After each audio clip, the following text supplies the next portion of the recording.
دینی علم پھیلا کر اپنی عمر دراز کرنا۔ سامعین کرام، آپ یہ بات اچھی طرح جانتے اور سمجھتے ہیں کہ فرض کی ادائیگی کے بعد ان بہتر عبادتوں میں سے جن کے ذریعہ اللہ کا ایک بندہ یا بندی اللہ کی قربت حاصل کر سکتا ہے، انہی عبادتوں میں سے ایک اہم ترین عبادت دینی علم کا حاصل کرنا اور اسے پھیلانا۔ جیسا کہ اللہ کے رسول اکرم صلی اللہ علیہ وسلم نے فرمایا ہے کہ جب انسان مر جاتا ہے تو اس کے اعمال کا سلسلہ منقطع ہو جاتا ہے سوائے 3 چیزوں کے۔ ان 3 چیزوں میں سے ایک چیز ہے کہ وہ علم جس سے لوگ بہرہ ور ہو رہے ہیں اور جس سے لوگ استفادہ کر رہے ہیں۔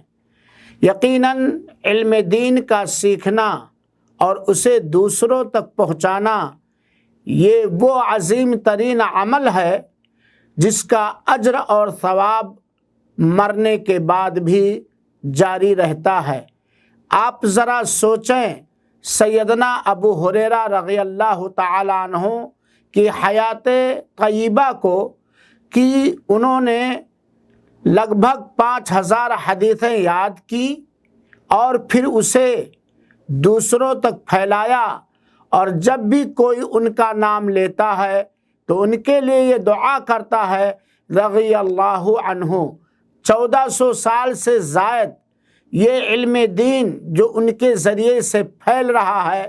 آج وہ اپنی قبر میں ہیں لیکن انہیں اس کا اجر و ثواب مل رہا ہے۔ اسی طریقے سے دیگر محدثین کرام اور مفسرین کرام